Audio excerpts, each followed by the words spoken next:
This is the Big Woods Bucks podcast. Come explore the big woods and timber in North America with your host, Maine master guide and deer tracking expert Hal Blood. Listen to Hal and co-hosts Lee Libby and Joe Cruzy as they unlock the secrets of big woods whitetails.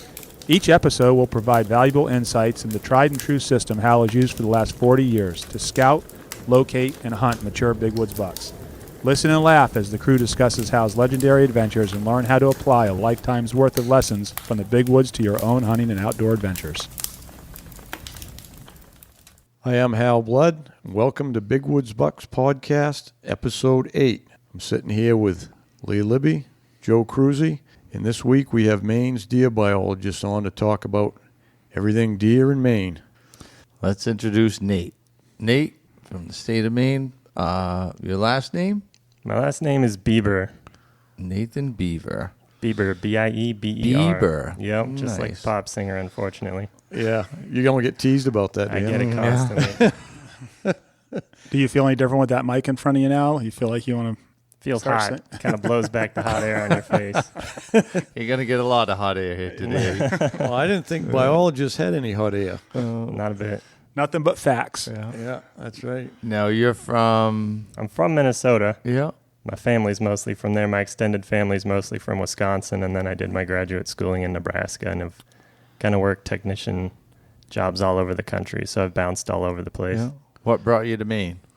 Well, deer biology was kind of my dream job. I didn't think it'd be attainable right out of school, but I applied and shockingly got an interview. So I was like, I'll give it a try, even though I think my odds are pretty low, and it just happened to work out. Well, you must be pretty smart. I'm smart enough. Good answer. Good answer. He's smart enough or he's a fast talker. One or the other. Doesn't matter now. Yeah. So you just started, last fall, I think, I right? started at the very end of last August. I worked for about a month, took a month off for wedding and honeymoon, and then got back into it. So I've got about 10 months under my belt so far. Nice. All right. How do you like Maine so far? It reminds me quite a bit of home in Minnesota, so it's not too different in that regard. Topography is a bit different, but the people are a little more salty out on the coast. But for the most part, it's pretty similar to home, so I like it a lot. Yeah, good. Live down in the Augusta area? I live in Bangor. Well, I live in Hamden. I work out of Bangor. Yeah, okay. Yeah, nice. Good. So you must be like drinking from a fire hose, trying to catch up and... It's a lot to take in at once, but my first year is kind of almost behind me, so I've taken in at least most of the breadth of what's going to come at me. So I think I'm starting to see things slow down a little bit, and I can focus a bit more on kind of professional development stuff rather than just trying to keep up and tread water, which is really nice. Yeah, good. Yeah, so one thing about Maine, and this is probably similar to Minnesota, is it's like we have the northern deer and we have the southern deer, right? It's kind of a similar situation out in Minnesota. Yeah, it's pretty similar in Minnesota, and it's definitely a challenge that continues to this day here in Maine, trying to manage a species that's so different north to south. A lot of the parts of the management system that might address southern and central Maine really well don't quite fit in the north, so that's something we continue to work with. But you are right, it does remind me of Minnesota quite a bit. Yeah. Well, probably northern area is probably the hardest to manage because of the winters, right? Yeah, and the weird part about that as well is that with lower numbers of deer in the north, lower densities, it doesn't always come off as high a priority to manage deer well in the north because most of the deer are in the south. So you tend to gear your management system towards managing the areas where most of the deer are. So that can leave some of the north in a weird spot where the management system in place that works for most of the state doesn't necessarily work well in the north. Almost like a self-fulfilling prophecy. Yeah, well, the strange thing, and the way this all came about, too, is in Maine, the deer were all in the north until 30, 40 years ago. When I was growing up in southern Maine, there was very few down there. So everybody, I mean, even people from southern Maine and all over New England as far as usually Pennsylvania and New Jersey, and they came to northern Maine to deer hunt because down there even down out of Maine, there was very few deer. So they all came to Maine, and the southern Maine hunters went north, and that's where all the deer were. You probably know, catching up on the statistics, Nate, but I was told there was 15 to 20 deer per square mile traditionally in northern Maine. Does that sound right? I'd be a little surprised if it was that high, but certainly higher than it is today. And a lot of that's just owing to the changes in the way that forestry is done now. It's all mechanized, and there's a lot of roads up there where there weren't before, and that's had a big impact on people being able to access the north, which has in turn had a big impact on the amount of deer there. Yeah, but I don't think the amount of deer is controlled by hunters in the north. Oh, definitely not. No, it's definitely a product of winter severity and not having enough winter cover in the north. And back in the 70s, when they banned transport of logs down rivers, they started putting in all these roads in the north, which gave trucks easy access to the north, so they could mechanize their timber harvest and get wood out of the north more efficiently. And so a lot of just big cutting started in the 70s that's continued to today. It's been somewhat tempered by efforts to protect some areas, but losing all that winter cover has definitely been very detrimental to our deer herd up north. Have you been in the woods lately, Nate, much around new logging operations? When you say tempered, I'm going to... I mean, there's at least an effort now to identify problem areas and protect areas where we can, but it's definitely an issue where Maine is mostly private ownership, and now in the north it's mostly big corporate ownership. Yeah. And we can't force a big corporation to do anything with their land, so a lot of this has to happen cooperatively. Right. And that's very difficult to accomplish when there's definitely money at the back of everything. Right, yeah. I don't think a lot of the landowners actually live in the state, which is a problem. They don't see it. They don't care. It's like me throwing money in the stock market, I guess. As long as I get a return, sure. Doesn't matter whose back it's on, right?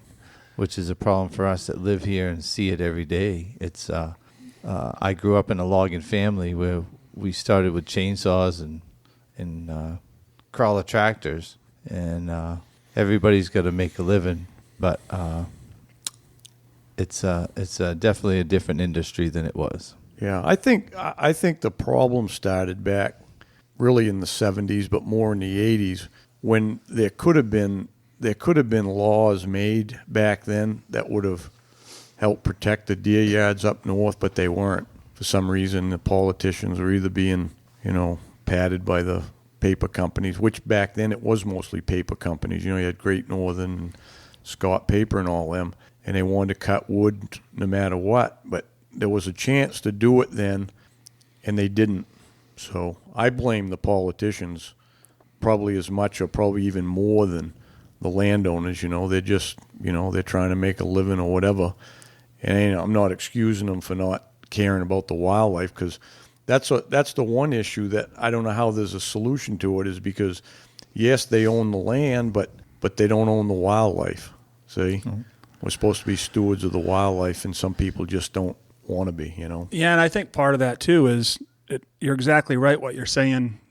There should have been laws back then, but I think no one realized it until it was too late. No one realized the impact, right? Because they were wiping out wintering areas and cutting down cedar stands and everything else, and then it was too late by the time most people realized what was happening. Because traditional wintering yards were around until the late 90s. Well, the problem was they were wintering areas, but they weren't deer yards per se as far as listed on maps or any of that. So that was the problem. Even though there was deer there was no protection for the deer that were there. That's why I say it's the politicians that should have been doing something about that. So how do we recover those deer yards, Nate? What's the talk in Augusta now about us, the hunter, and the wood industry and the coexistence of what we're looking for? I'm not against protecting a lot of land from public access. Absolutely not. What I am looking for is to help those deers through the winter. Yeah. Well. Yeah, so up north, it's always going to be, it's not really working with small landowners anymore. It's always going to be working with those big corporate landowners.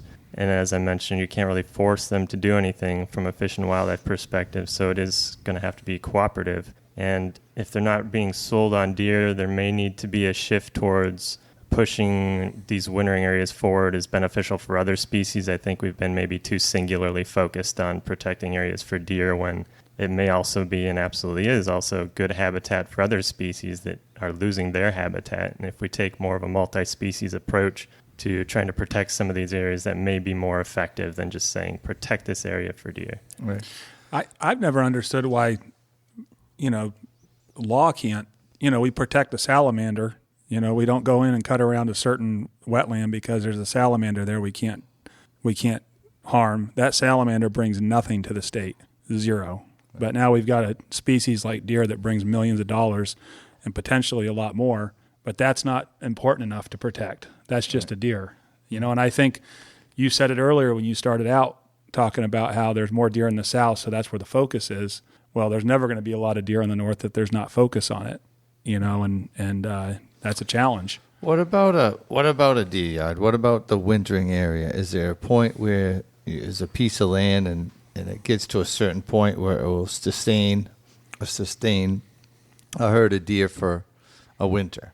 Does that piece of land become, does the cedar grow so tall that it won't hold the deer anymore? I guess I'm trying to say is if there's a wintering area, does it come a point where the wintering area is not a good wintering area anymore and the deer move to another spot? So your question raises a really important and interesting issue, and that is that even now we still don't have a great idea of what makes a good deer yard a good deer yard. You can find a textbook definition that'll cover canopy closure and tree height and species constituting the stand and all that. But then they're working on at Maine Orono different models to identify ideal deer wintering areas, but I guarantee if you go to some of these areas, they won't be occupied. Some will, some won't be. Right. And we just don't have a perfect, clear picture of what makes a good deer yard, one that's going to be occupied in the winter versus not.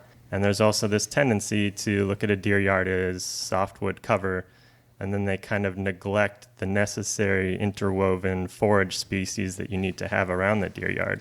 Right. So historic efforts to protect deer yards have been mostly protect this softwood stand here, and they've ignored the surrounding browsy species, the kind of brushy areas around that provide the browse that the deer need, and the interspersed and interwoven forage pockets here and there. They've kind of totally neglected that and just focused on softwoods. So we don't really have a great idea of what makes a deer yard one that's going to be full of deer and one that's not. I got a little theory on that if you want to hear it. Love to hear it. I think it's something to do with the snow depths because there is certain areas, especially I know around here, that get a lot less snow than other areas. Now, you would think you come up in this area and, from Parlin all the way to the Canadian border would be the same snow depths, but it's not. And the deer, all the deer yards I can remember back from even 30, 40 years ago, they always came to where there ended up being traditionally less snow. Not to say like on an odd winter there might be deeper snow in one of these areas. And it's still that way because I live just north of town and it's a few hundred feet higher up. And even in the wintertime, when they get 2 inches of snow downtown, I might get 6 or 8. And the deer won't stay up around my place, but 2 miles south of me, and a mile and a half basically, the deer will stay there. And that's where the line is, where there's always, year after year, consistently less snow. And there's also places like that. I remember a place in towards the border to the west when we used to do our remote hunts up in it was a Beatty Township west of town, and that valley that runs down towards Holder Pond from Canada has been like that traditionally, less snow. But that when you go all the way to that border, and it's mountain country on both sides of it, but there's one area in there in around that Beatty Township that gets at least half the snow typically as it does all around it. And there was always deer that stayed there. There was a deer yard actually on one of the mountains there. And it's a high mountain. And the deer yarded on that mountain until they cut all the way around it. And then there was a bad winter, happened to hit a bad winter. And it killed about every one of them deer up in there. But those deer would stay there and then migrate down towards Holub and stuff over the years. You can still see the migration trails in the woods from back in those times. So that's my theory anyway. I just think it's something to do with you can have the same kind of feed and cover in 2 different areas, but if one gets on average, less snow, I think that's where the deer just normally are going to go to. Right. Well, it's the same way over in Rangeley. There's less snow down in town, and now that's the biggest deer yard around is the village in a sense. When we start grooming in December, our snowmobile trails, we're tapped in with a radio right to Rangeley PD.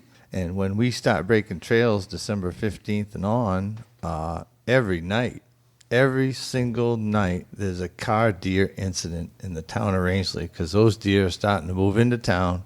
People aren't used to them being there yet. And all winter long, it's just covered up with deer.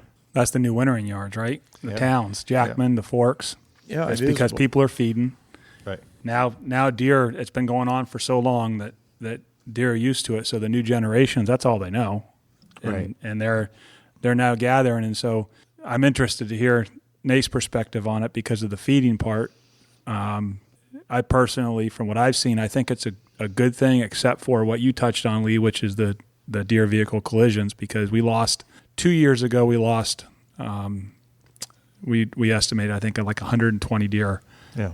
in the Forks, and Easily. and it went down a lot last year.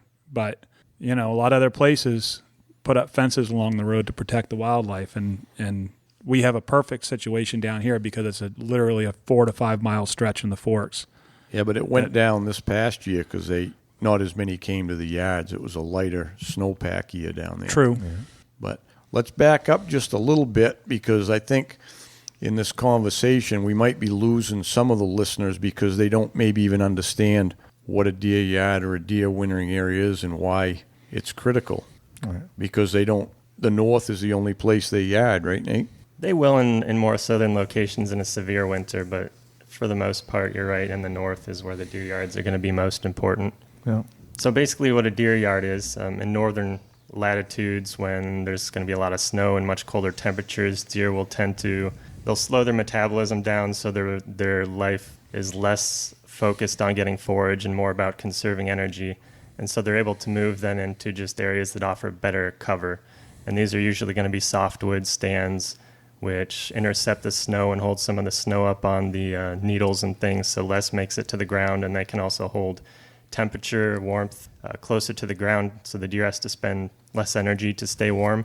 And they also offer some forage with litter fall, and if there's any interspersed shrubbery, they can eat that as well. So basically, they spend in a bad winter, 4 months of the year in these wintering areas, just trying to get away from the elements. They slow down their metabolism and just kind of go into almost like a torpor, not quite, but sort of the same idea. And then come spring, they'll disperse back out of those areas, back into their summer ranges when their life starts to be more focused on having their fawns and foraging more and getting their body weight back up. So what makes a good deer wintering area, as far as a textbook definition, they talk about it being dominated by softwoods cover, usually with, depending on how much snow's coming, 50 to 70% canopy closure, meaning if you look up, basically standing underneath the trees, 50 to 70% of the sky is going to be blocked out. And then most of that's going to be softwoods cover of 30 feet or about 30 feet in height, 30 to 50 feet.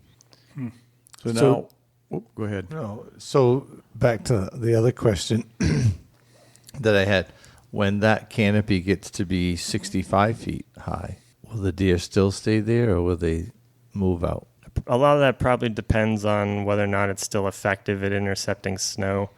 I think usually at that point you start to see windfall and natural death that can open up some space in the canopy and introduce some more forage. So that's kind of the more natural cycle of things, and that's probably okay and preferable for deer that the forest just kind of goes through its natural progression, where you have the older trees die, bringing a little sunlight to the floor so there's some forage mixed in the rest of the wintering cover. That's probably ideal, actually. Yeah. But the majority of the cover should be in that kind of 30 to 50 foot range in theory. So now, for the people listening again that might not understand it, how far do deer travel to get there? It's like a migration they do, similar to the out migrations and stuff of the West. That's right. Not a lot of people think of white-tailed deer as a migratory creature, but in the north they kind of are. Our collared deer, we've got a number of collared deer in northern Maine, and some of those have moved over 20 miles between summer and winter range, and they follow pretty much the same path year after year. It's really cool to look at on a map, actually. But how far they migrate really just depends on how far they need to go to find the adequate cover and forage. So maybe 5 miles and maybe 20 plus miles. I actually saw one of those studies where they were, I believe they were collared in Parkman, and they made it all the way up here to mile 5 on the Spencer Road, which is, I think, about 45 miles or so. Wasn't it 75? No, it's not quite. It was right around 50. Yeah, I think we have 1 or 2 deer that have pushed 50, Yeah. and then the most of them are 15 to 20 miles. And something, those were does that were collared. Do you do collaring of bucks as well? We've collared a couple of buck fawns, but we don't collar adult bucks. That would be something that I'd kind of like to do in the future, but whether or not that'll happen, who knows. Why wouldn't it?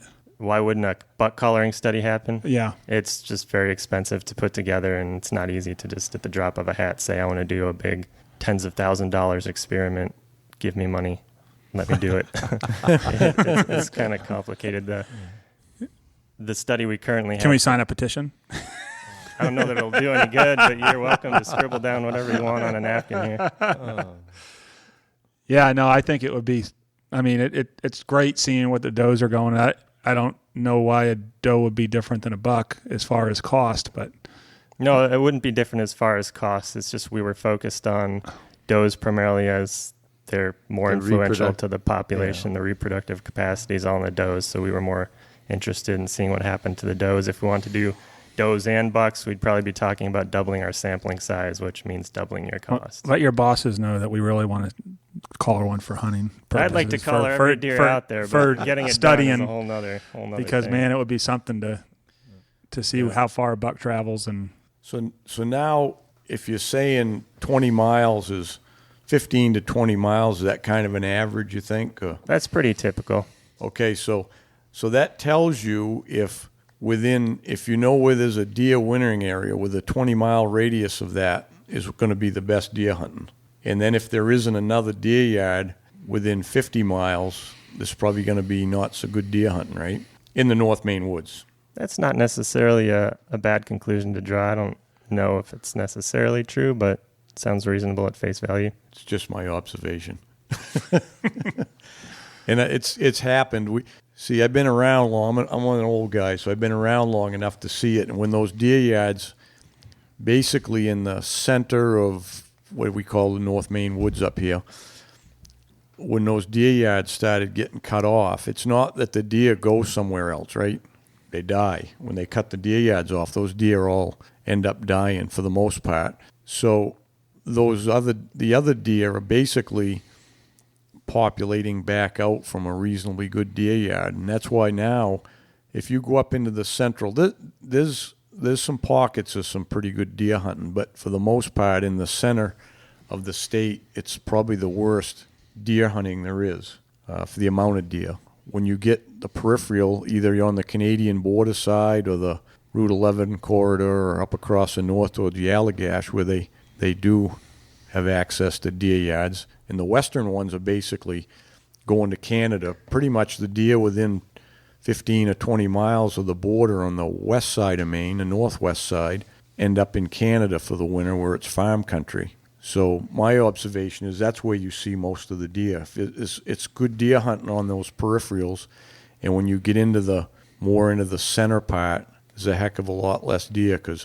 And I don't deer hunt there so much, but my observation has been from moose hunting up over there over 20 some odd years. There's just places you can moose hunt all week, and if you ever see a dried up deer track in the mud on a winter road, it's something. A big deal. They're just places. There's virtually no deer. But then there's a couple springs ago we went up antler hunting, and I had never seen anything like it. We were up on one of the roads over on the western side of Zone 4, and I've never seen a migration trail like that. I mean, it was a real migration. I mean, hundreds and hundreds of deer tracks up the center of the road. Some of them walk when they go back. They don't migrate usually down the roads, but when they want to get out of the deer yards, they're in a hurry. They'll walk the roads we followed tracks for 10 miles, didn't we?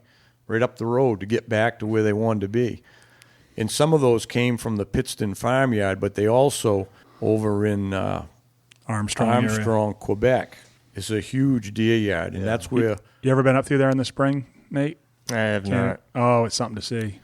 When the fields start greening up, you wouldn't believe the number of deer. There'll be 100 deer in one field. Across the road, there's 200. You go up to the next farm, there's another 100. Yeah. See, and that's where these deer along the western part of the state go for the winter. They got a good winter over there because when you cross the border, even though you're going north, when you go north of Jackman, it's about 10, 12 miles to the border, and it's the height of the land. And when you cross that, you head downhill for 10 miles to Armstrong. Yep. Yeah.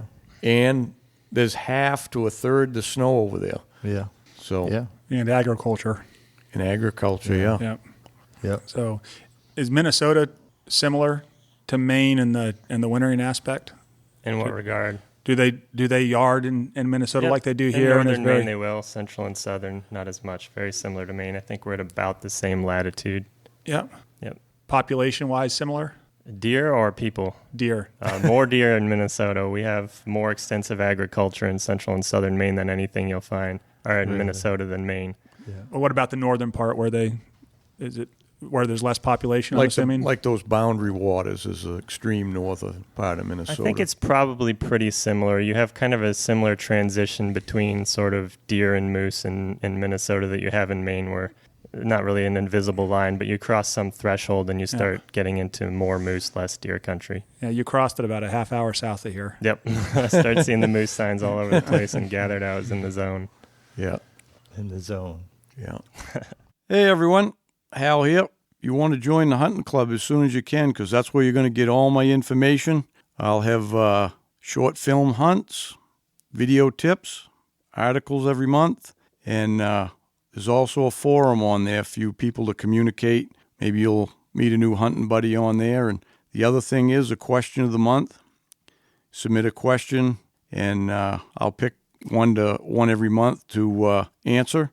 And the winner's going to end up getting a decal for their truck. Join up at bigwoodsbucks.com. Hope you enjoy it. Hey guys, this is Joe. Just wanted to take a few minutes and talk a little bit about the lodge. It's Lake Parlin Lodge. We're up here just south of Jackman, and we're going to be doing some specials this deer season on our lodging. All the cabins are fully outfitted, modern, full kitchens, real comfortable accommodations. All of our packages are going to be Sunday to Sunday. We've got 1 bedroom, 2 bedroom, 2 bedrooms with lodge rooms. We've got what we call the mini lodge, which is a 5-bedroom, 5-bath for big groups. So check us out at lakeparlinlodge.com and check out our packages and come up and hunt the area. This is where the Big Woods Bucks live. Look forward to hearing from you. So that's good.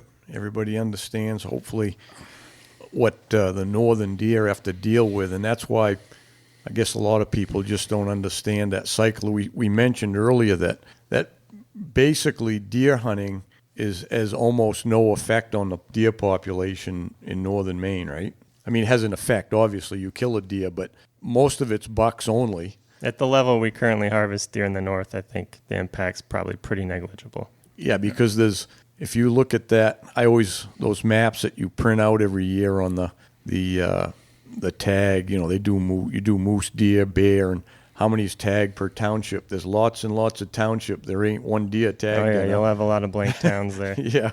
Now some of that is just people take their deer to other towns and they don't remember what the township was they actually shot it in because it's like range 8, township 7 something. Right. It's very difficult to remember the name of a town, but there's definitely towns in northern Maine that are very low or no representation in the deer harvest. Right. Yeah. And then the people that come up here, they all think they shot them in Jackman, so Jackman's always higher than Moose River because everybody thought if you're a non-resident, you just typically think the whole area is Jackman. Yeah, most people think Jackman goes to the border. Yeah, that's right. Hey, tell us a little bit about the coyotes have an impact on the deer, especially around the wintering areas. I mean, there's no question we know now that coyotes are killing deer all over the state any time of the year they want. But the deer in the Yarden areas are quite a bit more vulnerable, huh?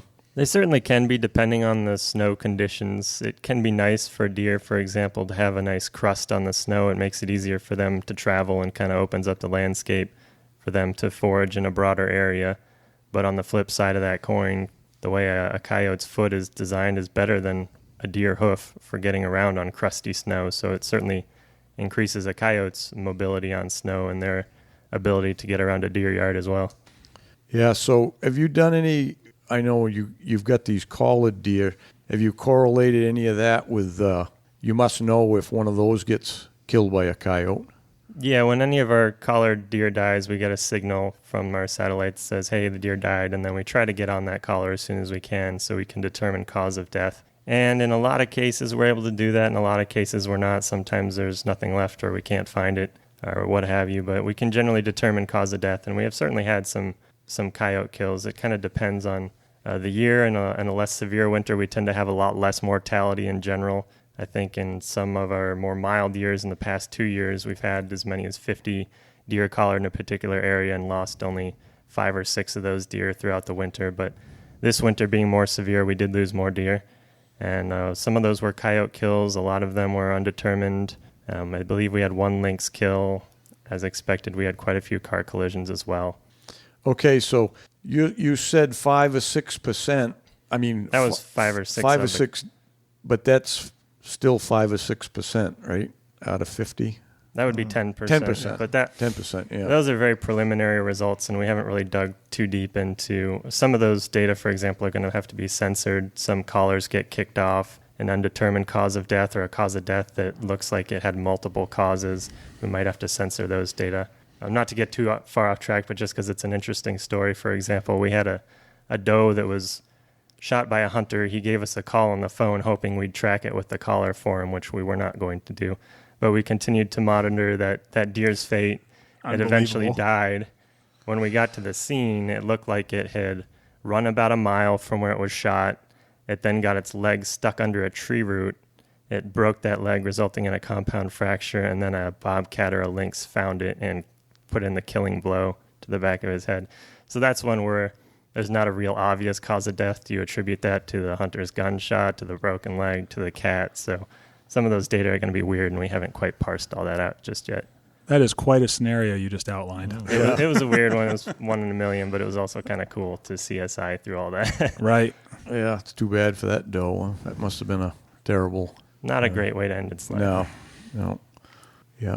Well, I know up here for quite a few years now, the guys have been running them with the hounds, and I used to bait them and have clients come up and sit over them, but it's for me, it wasn't as effective as a lot of times hours spent to kill each coyote that way, but the hounds are pretty effective at it.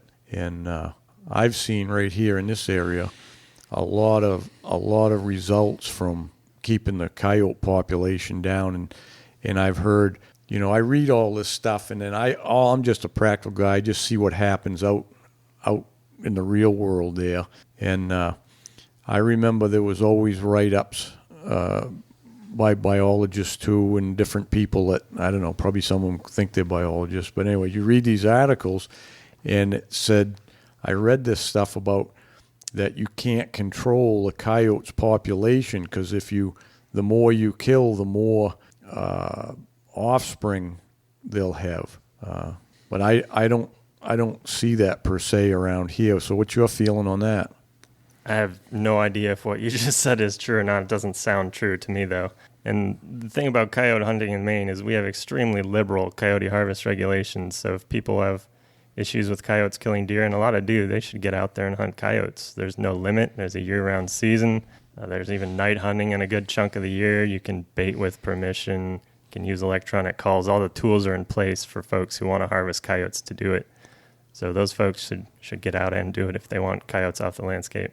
Yeah, it's going to help. Every coyote you kill is going to help some deer out. But I was glad you said that, because those articles I read just made absolutely no sense to me either, that the coyotes would produce more because there was less, and it just didn't make any sense. But there's a guy that's got a camp right over here on the Spencer Road, and he's been running. He was the first one, I think, to run coyotes up here, Rick Labby, and probably been 10 years, hasn't it, Joe? He's been after it.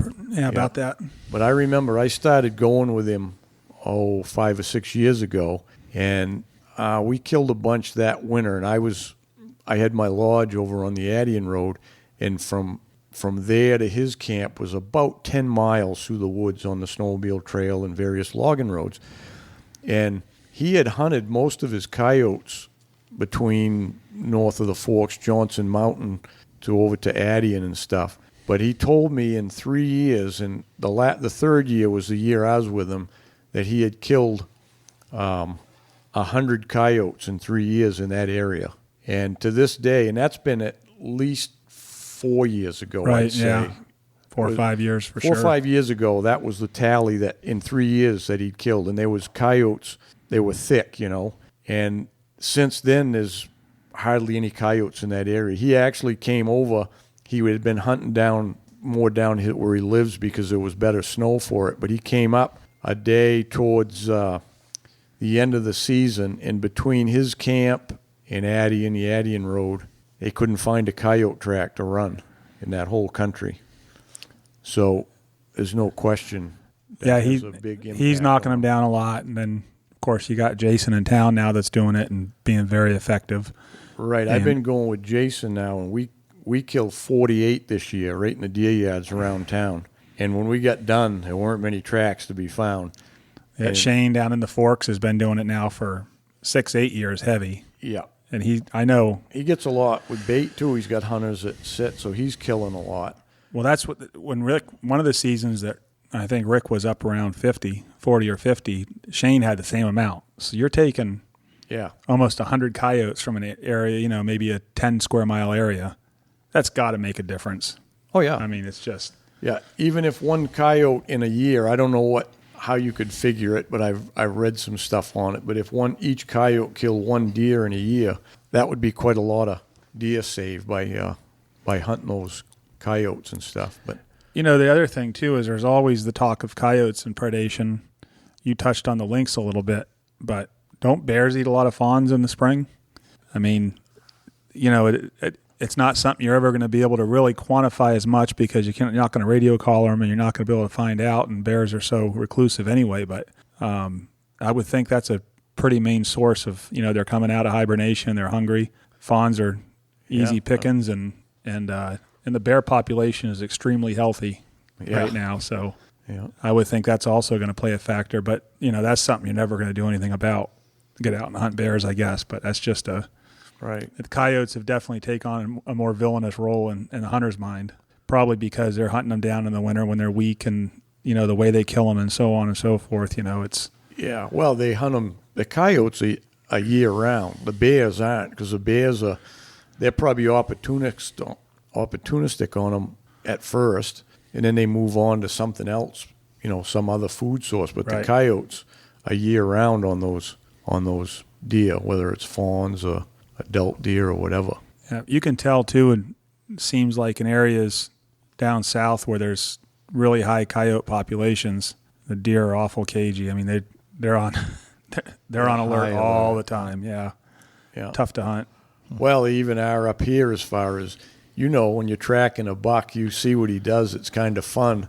We think all the hunters will say, boy, I was on a smart old buck. He did this or he did that. But all he did was how he escaped from a coyote from when he was little. His mother taught him certain things, and he'll continue doing it, whether it's going to a stream and walking in the water or a wet skid rut up through the woods. It's kind of interesting, or running back on their back track and jumping off to the side. And most hunters don't relate that to they think it's a hunter behind them. That's why they're doing it, and that's really not why they're doing it. That's their escape mechanism.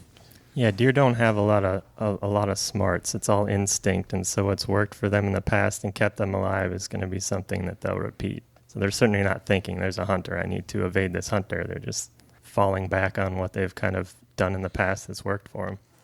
Right. I'd like to ask you your opinion on another thing, and I know you haven't been here a long time, but maybe when you're checking these deer yards, I know you had to do some last winter, but don't you notice that it's predominantly does and fawns and young deer in the deer yards? That's actually not something I've really had any exposure to at all. I've visited one deer yard last fall with a regional biologist, but that's more of a regional biologist kind of duty. So I haven't been able to personally make that observation.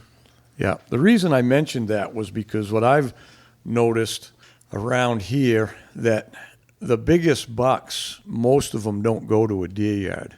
So you go down these deer yards around town, and unless they're being fed on the peripherals of town, and they've probably been coming there since they were a fawn, those big old bucks that are out in the woods, they stay back on an obscure mountain in a regeneration somewhere. I've found many times just putzing around the woods on snowshoes where a buck would live on a little spruce knob up on a ridge or a mountain, and he'd be in the same bed. There'd be one bed, and his tracks would go maybe 50, 75 yards from that bed all winter. They get into bed, they get out, feed around, and I think that's just something. I just think they don't. They're so secretive anyway. They don't want to be around a bunch of deer, and they've just carried that into the winter. Now, I don't know if it's been that way forever, but for sure it is now. I've seen it enough times for now that there's no question that they do. Certain bucks will do those things. I've found where they've struck cross country on a crust in March, just in the middle of nowhere. I've been looking for moose antlers before up in the North Maine woods, and you're in a bunch of moose tracks in a moose yard, and there's a big buck track in amongst them all, nowhere's even within 20 miles of a deer yard. So some of them have adapted to do that stuff. I told you about the ones over to East Kennebago.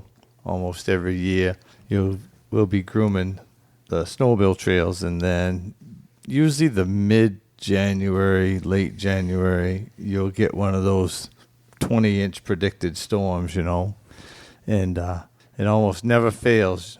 You head over towards Stratton grooming trails, and you'll see where a big old buck come down off of that mountain, hit that snowmobile trail, and walk directly to Stratton or Eustis. Never gets off the snowmobile trail, stays right on it, and just keeps walking.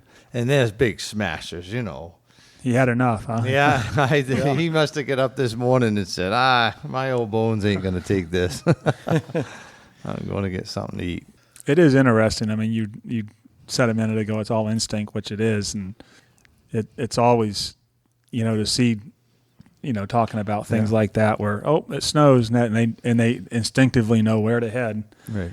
And now with these new yards with the feeding, which is something I'd certainly want to talk about as well, and how the state feels about it and what the thoughts are, and because no one feeds and is doing it, thinking they're doing a bad thing. Everyone has good intentions and everyone wants what's best for the deer. So where is the state on that now? In general, the state is not supportive of deer feeding for the reason that most people do it wrong, or a lot of people do it wrong enough that we can't really say we endorse it fully.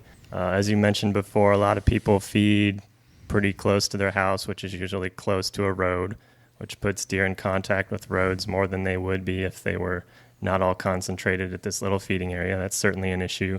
There are issues of communicable disease spread, and worried that if you artificially concentrate deer at a small area, you increase the possible risk of transmitting communicable diseases. Then there are folks who just don't feed right. They'll suddenly dump a bucket of corn on their porch in the middle of January, or there's people feeding dog and cat food or bread to deer or cereal, and these can have a lot of issues. Hopefully cause it's a lot Captain of Crunch. with crunch berries. But a deer who's the microbiota in their stomach, if it's not adjusted to breaking down food like that, if introduced suddenly in the middle of the winter, that can be very, very dangerous for their health. Yeah, that's what people are kind of, I don't want to call them dumb, but it's kind of dumb things they do because they don't understand that. They think when you get a big storm in February and the deer are struggling around now in southern Maine because they didn't have much snow, they got to throw out a sack of grain or corn for them, and that's the worst thing you can do because you're right, they're not going to, they can starve to death with that in them, right? Something similar. So if listeners are not familiar, deer is a ruminant. It's got a 4-chambered stomach. Each of the chambers does something a little bit differently, but the short of it is that they rely on different microbes in their stomach to break down some of these really starchy and high in cellulose foods like corn in their natural browse. And if they're switching to a new staple food, it requires time for their digestive system to build up the proper microbial community to break down those foods. So if you suddenly introduce a super high starchy or protein-rich food in the middle of January and they don't have the right microbes in their stomach to break it down, the corn or whatever you put out will just kind of sit there in their stomach. And the byproducts of that corn being broken down improperly or not at all can have very negative consequences for their health. Yep. Well, I started feeding deer back. I was going to tie this into deer yards and deer feeding for you. And it's kind of neat because, like I said, everything I've done, I just observe what goes on and stuff. But when I built my place over on the Addian Road, at that time there was no deer yards on the south side of town at all. The deer basically actually stayed back on Cat Heart Mountain was a big deer yard, which I don't think there's a deer there now, is it, Joe? No. See, they've cut all that deer yard out. But back then... Boy, there was some deer there. Holy cow, was it? It used to be a deer yard from Cat Heart Mountain all the way to Holub. You could walk deer trails, and that's probably 10 miles, connecting deer yard. None of this, it's gone. All of it's gone now. But back then, when I started feeding those deer, my wife had planted the front yard. There was a bunch of clover in it. In November, 5 deer started pawing around in the clover in the snow there in the front yard, and there was a doe with 2 lambs and a doe with 1. And I said, I'll take them down some. After the season, I took them down some, I don't know, apples and whatever, grain or whatever, and they stayed. And there was good softwood across the road with cedar in it, and it was between the lake. It's probably a half a mile down to the lake, and good cover, and they stayed all winter, and I fed them all winter. And the next winter after hunting season, there was 12 showed up. She brought some more of their offspring or whatever. I started feeding them. The next year there was 25. And then all of a sudden, I moved it from there because in the beginning there wasn't really any traffic on that road. But I rented the snowmobilers and stuff, and it was pretty active there. So I moved it up in behind the house a little bit and fed them there. And now that whole side of that whole road, they were basically in a kind of a small area, maybe a half a mile by a half a mile square. And then they started spreading out. I had my woodlot cut to favor them. I had them cut all the crappy maple and stuff, tall ones out, and it brought a bunch of browse and skid roads up in the back there, and there was more browse for them and stuff. And they started spreading, and now I don't know how many deer on the south side of town, but I believe it started from that deer yard I created a deer yard by doing that somehow, and there was enough. I mean, they found that they liked it, and there was enough, obviously, natural food and cover for them. And there must be, I don't know, there's probably a couple of hundred deer on that side of town now, that yard there. And but I always fed them right. I fed them as soon as they started. They usually show up sometime right after muzzleloader season, and I wouldn't stop feeding them until they left. And it seemed to me they would leave. They wouldn't leave until their feet could hit the bottom. There could be a crusty snow and they could walk and go wherever, but it always seemed like when their feet could touch bottom and they could feel the ground, that's when they seemed to leave a deer yard for some reason. Does the state have a documentation of the deer yards in the state? I mean, do you guys have something that you look at? Because big deer yards are pretty definitive, right? So it'd be, we could all together probably name deer yards in this area, and then you go to the other area. They're not documented because, they do have documented deer yards, which were ones that were documented from way back. But this deer yard around town is not a deer yard. You can look it up, and it's not a deer yard, right, Nate? We do have inventories of the different deer yards around the state, how up to date they are, how... Like I mentioned before, there's not a great consensus as to what exactly is going to make a deer yard one that's occupied versus not. So whether or not they conform to that, that's a big question. We do have an inventory, though. Just whether or not it's representative of what's out there right now, that's a big question. See, I think the problem is half the places a deer is staying, which is a good deer yard, are not documented. And I think there's a process for that anyway, and they got to study it and all that for a few years. That's why most of them got cut by Scott Paper Company around here when they you must know the process is, I don't know, maybe it's not the same, but it always was you had to apply, you had to notify the landowner you were going to study a piece of area for a deer yard, and you had to study that. The biologists have to study it for 3 consecutive winters to confirm that deer stayed there year over year. and then they could determine it was a deer yard. Well, the first thing that would happen, it became a priority cut. Anywhere that was going to get studied for a deer yard was a Scott paper priority cut. That's just a little history for you. I know you wasn't around for that, Nate, but that's how it went around here, and that's why we don't have those deer yards. Yeah, I watched the same thing happen right over here on Lang Stream. There was a beautiful stand of softwood in there that deer were always there, and they cut part of it. They left a good portion standing. There were still a few deer around, and I talked to the forester that worked for the landowner, and I expressed my concerns with, hey, just leave that one, like don't take it all. And when they cut it, I went to him and said, I can't believe you cut that. He said, well, we sent our biologist. They had someone that worked for their company that went in there, and they didn't see a deer track, so it went down. So it's definitely a process that needs some tweaking, determining it, if there is even a desire to keep them. I mean, it seems like it's not a giant priority, never has been, because if it was, it would certainly. Those type of laws, those laws have to go through the legislature, and that's where it always gets bottlenecked, because half of them don't know a thing about a deer anyways, and never been to northern Maine where it matters. So Fish and Wildlife departments really can't do much except what Nate talked about, was try to do some cooperative things. Yeah, right? For the most part, we have to rely on cooperative agreements. We can't force people to not cut that big tract of timber land. So, we do what we can to protect those areas and set up agreements that are going to keep them intact, but there's only so much you can do. Yeah. Do you have someone in the department that is landowner relations that does just that? That's all they do? Just on deer wintering areas? Not just deer wintering areas, but that working with landowners for all species. That we do have two guys who are, I think they're part of the warden service, and their specialty is just landowner relations and landowner contacts. Yes. And so they're the guys that work on things like that, the cooperatives, among many, many other things. Yeah. Yes. Yep. Yeah. Interesting stuff, huh? It shows you how resilient these white-tailed deer are, that can make it through everything that's been thrown at them over whatever centuries. They still thrive. It shows you how amazing they are, and that's why I've always told people they're the hardest animal to hunt. If you get good at hunting a white-tailed deer in the north, hunting anything else becomes quite easier. Quite a lot easier. So Nate, I got a question about the state of Maine biologist. How many biologists for deer are there in the state? Specifically for deer? Yes. One. Really? How you doing? That's typical of most states. He's the man.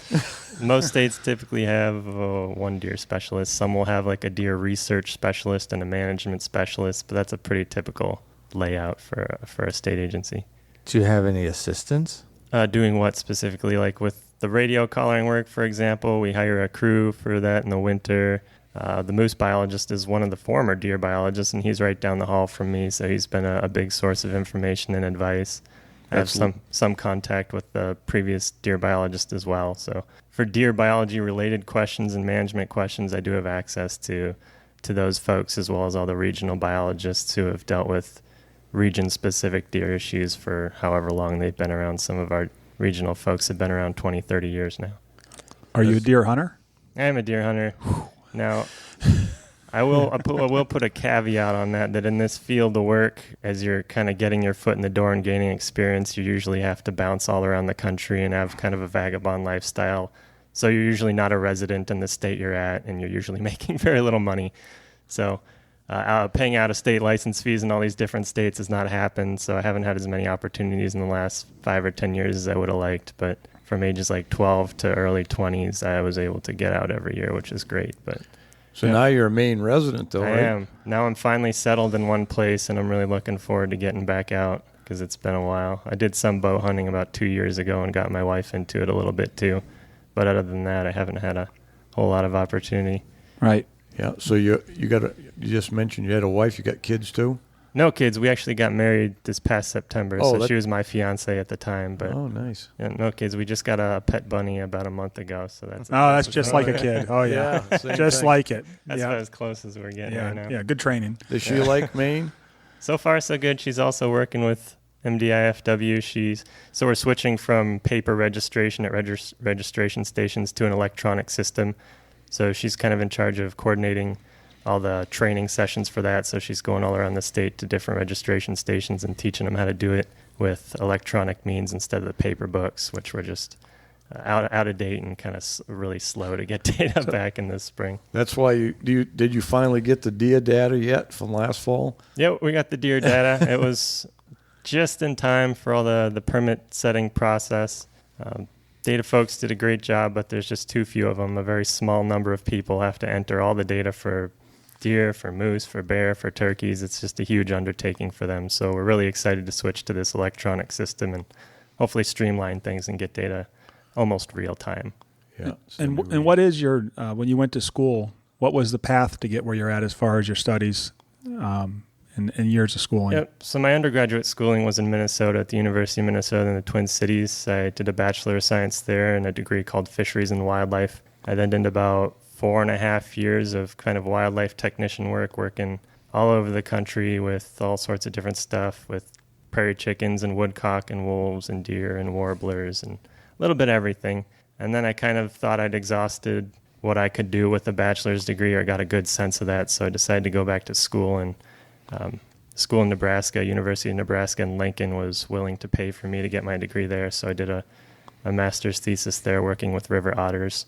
And then at that point, I started applying for full-time work, which is really hard to get with just a bachelor's degree. And eventually that brought me here to Maine. Excellent. Nice. So it's hard for you to do a lot of research in the woods, I guess. You can't just take off and go gallivanting around the woods of northern Maine to see On what's rare out occasion there. I can, but for the most part, it's hard to incorporate all that into my schedule. And thankfully, we have a really good regional staff that can handle a lot of regional issues. So I don't need to travel north to look at someone's deer browse issues on their maple trees or whatever.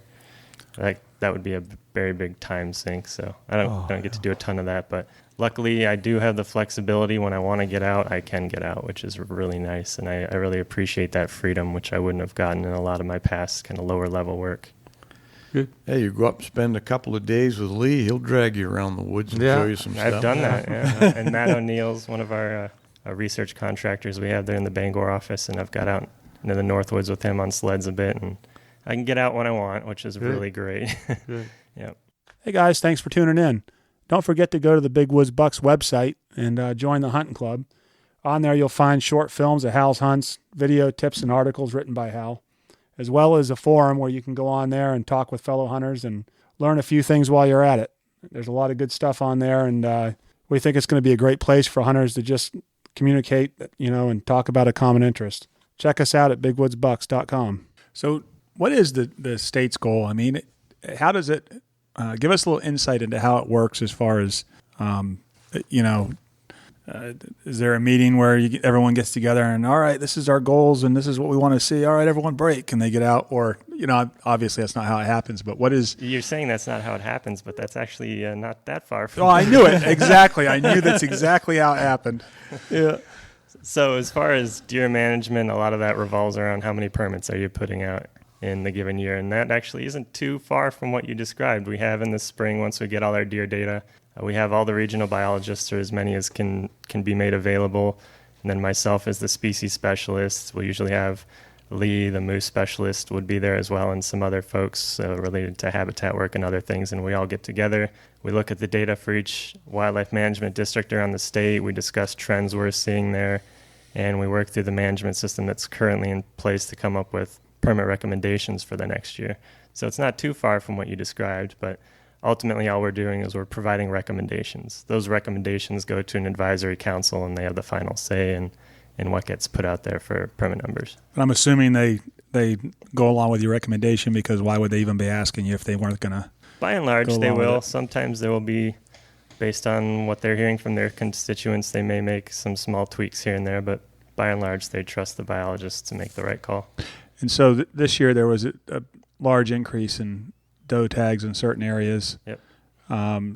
Is there when you're considering how many tags, is there a discussion on, all right, we know a certain number of these people are just getting a tag to save a doe, and a certain, Do you issue those or make those available based on the fact that you think every person is going to try and get the doe, or So we work with something, we call it the expansion factor. It's just a fancy word that we have for each district, and it describes how many permits we have to put out to actually harvest our one doe.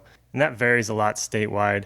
If you look at, I think, 2016, for example, in I think it was District 23 or something, we had like 9,500 any deer permits and actually only harvested about 700 does with those permits.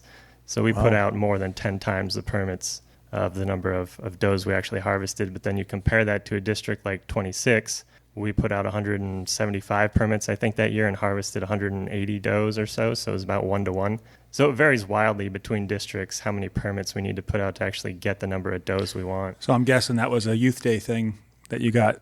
The extras. The extras, yeah. Well, if you're hunting with a bow in an area that has any deer permits, you can use a regular permit also to tag a doe. Okay, right. So that makes up some of that difference. But yeah, we just kind of monitor over the years how willing hunters are, I guess, in a district to harvest the doe with that tag, and we have to adjust the number we put out because in some areas we might issue 10,000 and only get 1,000 does, so we have to keep track of that. Yeah, I think that's what 17 was this year. Actually, was somewhere around 10,000.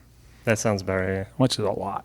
Yeah, but I don't know what the percentage is usually for what's taken. But are there things in consideration with in regards to are there goals with herd age structure as it relates to herd quality and those sort of things? I mean, is that something you discuss, or is it just a numbers game purely? More from a yearling perspective rather than the adult buck age structure. We do want to see yearling frequencies in the harvest that are, we don't want to see 70% of our harvest be yearlings, but 50 is about average for the state. I think this year is 49% yearlings in the harvest. Is that right? Which is high nationally, but it doesn't represent what's available in the population. It represents what's in the harvest. And generally speaking, yearling bucks are more susceptible to harvest. And in a lot of areas where there is no doe harvest, all the pressure is being put on bucks. So naturally, the most susceptible bucks are going to be harvested more. And that typically is yearlings.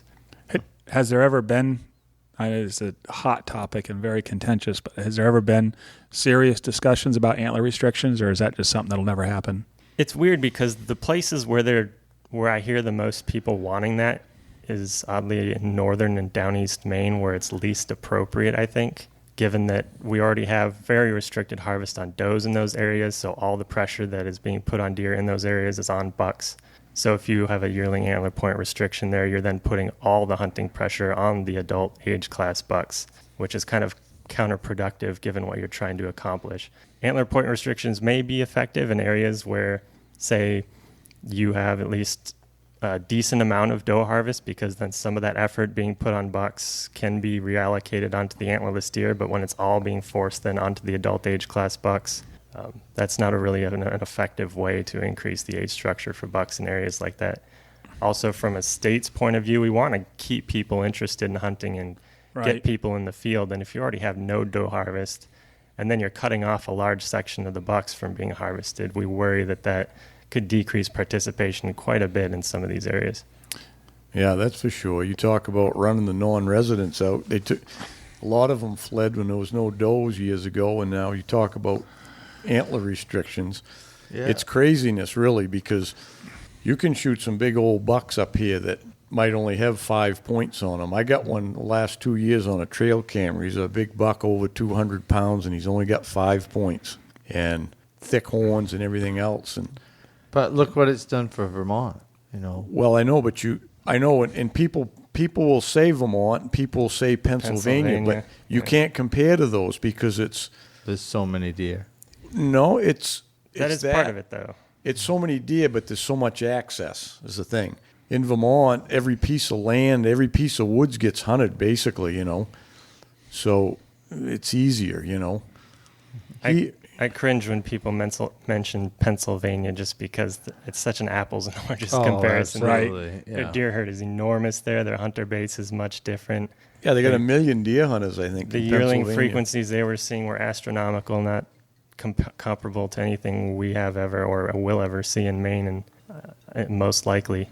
I just think it's a weird comparison to make, and we should focus on what we're seeing in Maine, what's appropriate for Maine, and what we're seeing here, rather than focus on areas where it has worked. Well, antler restriction is, for most people, means it's a mature buck thing is what they mean. But what Hal's saying is true. If you could somehow say a mature buck restriction, don't shoot the yearlings, it would be a different story.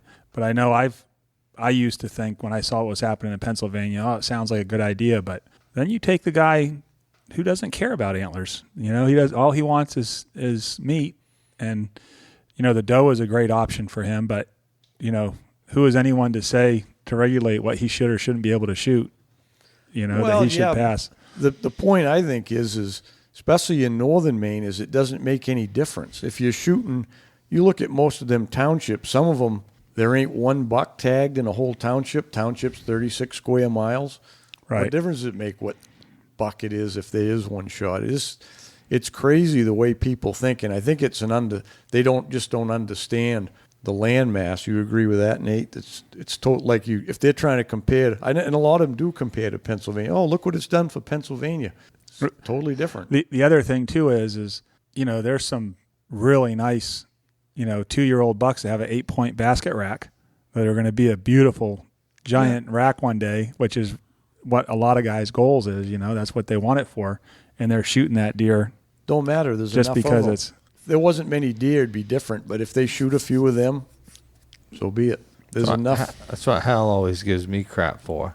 Those 180 something pounders, 190 pounders. He always says that'd been a nice deer in a couple of years, Lib. Yeah. And there's a distinction I think that should be made between mandatory antler point restrictions, which I'm not necessarily going to support, but another option is voluntary antler point restrictions, which is something I think QDMA is pretty big on, where you're just promoting to the public the possible benefits of antler point restrictions. You're putting the info out there, and then if people want to partake in that, they have the option to do that. That would increase participation in the sort of decreased harvest in yearlings, but it wouldn't require people to pass on bucks when they really don't care what kind of rack they're seeing. Right. That's a good idea.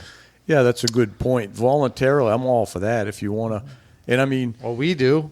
That's right. Right? I mean, if we get a look at them, we know... Well, actually, lots of times we don't even take a track unless we know it's over 200, and that's where, you got to be able to judge the track. But Well, ever since I've been running the remote camps with the guys, I've always had a 6-point rule. Yeah. And then I'd explain to them it's a 6-point rule, but it's really a yielding rule, because sometimes you'll see one of those big 4 or 5 pointers and it's a mature buck.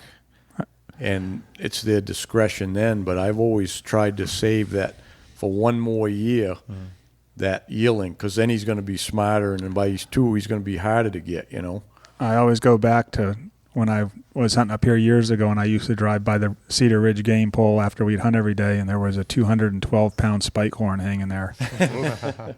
And just an old buck that made it a long time and went downhill. there's one that came off the, was it the Spencer Road? That's hanging in one of my friend's house in Porter, and that was a spike horn, went 220 something, but the shortest spike was 24 inches and the longest one was 26, I think. So yeah.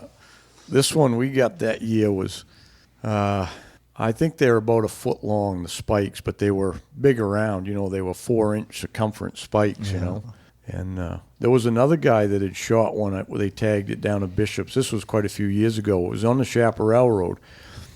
It was like 240 something. It was a crotch horn, big thick crotch horn, 240 something. Huh. So, yeah. Points on everything. Well, no. They kind of are, but I've noticed in Maine, this was really different to me working at a tagging station here, how interested people are in deer weight. In the Midwest, that's not even a consideration at all. Yeah. It's very different. Very Out there, interesting. it's the score, right? What it score? Yeah, they're all talking about inches, and here it's weight. It's a really interesting difference. I always tell a story. A couple of years ago, I shot a nice buck during black powder season. It was over 150-inch rack, and I was pretty excited to weigh it, So I go up to the tag station up there at Bishop's, and quite a few people were there gathered around, and everyone's waiting like everyone does to see what it weighs, and there's a big crowd around, and the deer goes up, and the weight starts settling down. 197, and everyone just kind of looked down and went, and they just turned around and walked away. Like if it was 3 more pounds, it would have been a big deal. But because it was 197, with 2 days left in black powder season, it was 197. Technically, the beginning of the season, it probably weighed 235. Yeah, no one cared about that 150-inch rack. All they wanted to see was the body weight, and that was the huge difference from years ago when I hunted down south. Is it's only people only care about the rack there. They couldn't care less, and when they do weigh him, it's with the guts in. It's different culture altogether. Oh yeah, but there's nothing like it. I mean, they don't quite understand it until they actually see a 225-pound buck, and how big it is, and then they kind of get the fever for it. Yeah. I had a man call me from Hawaii actually a couple of weeks ago who wanted to go somewhere in the lower 48 to tag the biggest body deer he could. He calls me from Hawaii, wanting to know where to hunt in northern Maine because he was so interested in shooting a heavy deer. Yeah. Interesting. What'd you tell him? I told him where we collar deer, not because there's necessarily a lot of big deer there, but because I'm familiar with a lodge up in that area. That's all I really knew to tell him, but I said go north. Yep. Yeah. I was told, I don't know, quite a few years ago, and I always remembered it, an old-time guy, outfitter and guide told me that the biggest deer, and if you look back, you could go back through the old Maine sportsmen, the biggest bucks ones or whatever. He said to me, the biggest bucks, he'd been outfitting since the 60s, He said the biggest, on average, the biggest or the most big bucks in Maine come from an area from Rangeley through Eustis, through Jackman, to the north side of Moosehead Lake. And I'm like, and I didn't think much about it, and I knew we always had a lot of them here. And then I started paying a little bit more attention to it and asking people in their area if somebody lives in Patton or up north and try to figure out how many over 200 they get in those places. And I think the guy was right when he told me that and it's probably a function of we probably have some of the worst winters, from across the mountains here north. And especially back then, there was probably a lot more hunters here too. Yeah. So that's going to play a role in it, I would think. Yeah. And if you look in that biggest bucks one, there's always some from this corner in the top 10 every year. And the year I shot the one that was 260, I think it was like the 6th biggest, and 6 out of the top 10 were from within 20 miles of Jackman, of the top 10 biggest. Huh. Yeah. There was everyone knows about Horace Hinckley's buck, 355 pounds, state record, and what a beast it was, which was killed in Bingham, right? Wasn't it right around the Bingham area? Yeah. Pleasant Ridge, Highland Plant, somewhere over there, yeah. So I remember back, probably 15 years ago or so, there was an article in North American Whitetail, and it was the front cover. Actually, I don't know if it was the front cover. Big picture, big article on this buck that was killed in Maine, and the name of the article was "A Buck Too Big to Weigh." And it was this guy that hunted up in Maine for years, older guy, and he shot this buck and took it to the tagging station, and it hit 300 pounds before the shoulder was off the ground, but the scale topped out at 300.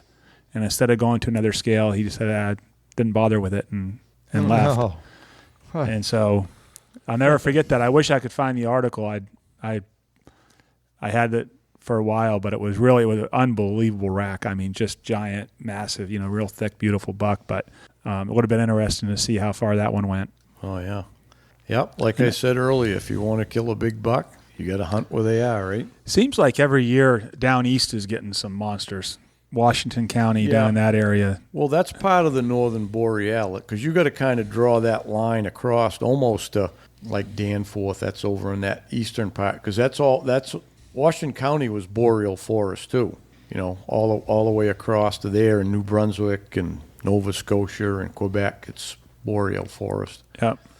So yeah, there's big ones over there, and they got the genetics over there for non-typicals over that way too, but. Yeah, I've seen some good ones come out of that Old Town area, non-typicals, just big blades and right. Genetically, it's that way. Yeah. Right. Have you ever hunted over in the New Brunswick area? I hunted New Brunswick a couple of years back, way back when I was lobstering. We took a trip there for 2 or 3 years over there, and then they started. I went for a couple of years, and then the other guys went probably 2 or 3 more years. But I had already started to guide people here, so I was doing that instead. But yeah, we got some good ones over there. It was pretty similar to here, it was big woods, but they had the same problem. They were cutting the deer yards over there in the herd. They actually, shortly after the guys that I went with, Deb, she went with them too after I quit going. She shot one 213 over there, but within 2 years of that, they actually closed the northern season down because the deer herd had plummeted. And obviously it was from cutting those deer yards off, and the deer died off. But yeah, didn't New Hampshire take a week off their season a couple of years ago? I don't know. Yeah, because I think you used to be able to rifle hunt over there on the first week of our muzzleloader season in Zone A, and I think they shut that down 2 or 3 years ago. Enough. How does the department feel about herd health overall right now? We look at a number of different things that give us some idea of herd health. We look at yearling antler beam diameters, and that gives us some idea of deer health in relation to the habitat. So you're looking for yearling antler beams to be in a particular range.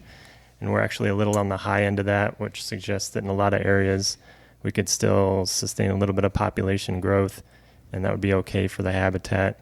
We look at deer productivity, so how many, say we look at a roadkill doe and see how many fawns it had in it. We're able to look at different things like that to get an idea of how many fawns are being produced by each doe. And generally things are looking pretty good where we want them to be. We're noticing in some areas sex ratios are getting a little out of balance, where we're seeing in some areas maybe 3 does per buck, which is not a big deal if it's an area where we want the population to grow, but in a lot of southern and central Maine, we want to actually stabilize or decrease deer numbers at this point.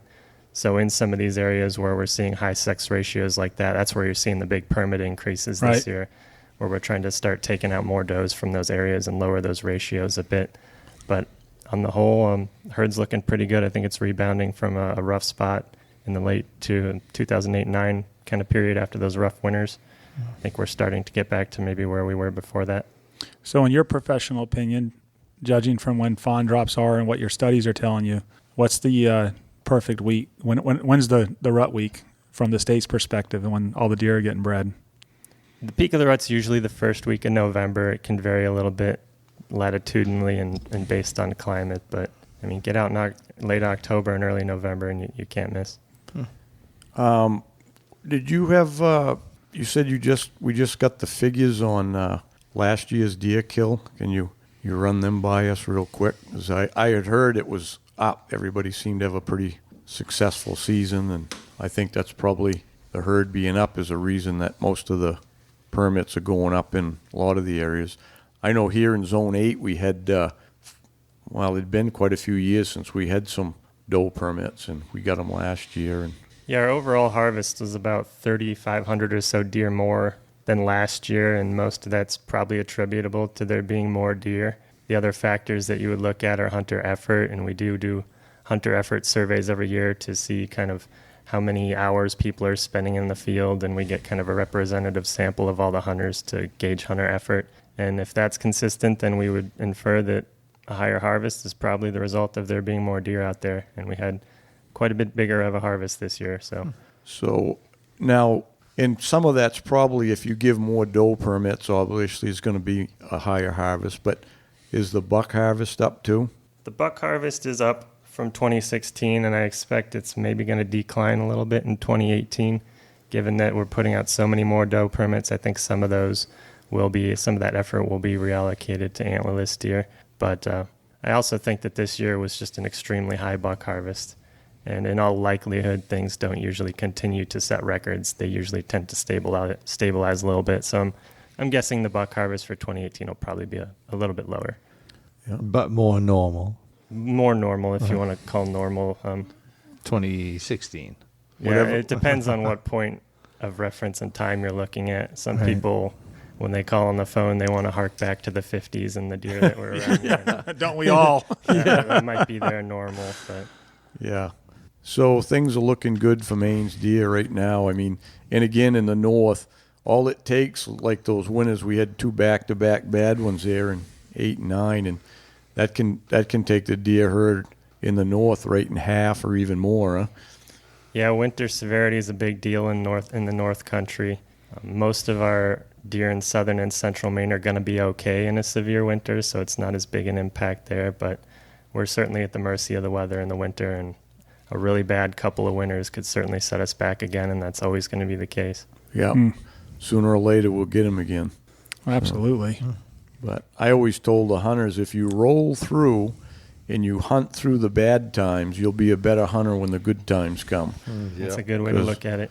Well, when we had that, I was running my lodge at the time, and we were always turning people away for deer season. And then when we had them 2 winters, even Fish and Wildlife was putting out stuff about there's no deer left in northern Maine, and they weren't real specific about it. And then, it was driving the hunters right away. We went from turning hunters away to having a few cabins open over those years. But the guys that stuck through it, they learned more areas, and they got to be better big woods hunters by doing it. So, Little bad press goes a long way. oh yeah. Well, this has been a good conversation. Glad you could come down and talk with us today, Nate. Thank you for the invite. Yeah, appreciate you coming. It was Yeah, real good conversation. and I hope you'll stick around in Maine and be our biologist for a while. I've heard that a number of times. Yeah, great. That's good. Hey, thanks for tuning in. Till next time, good luck on the trail.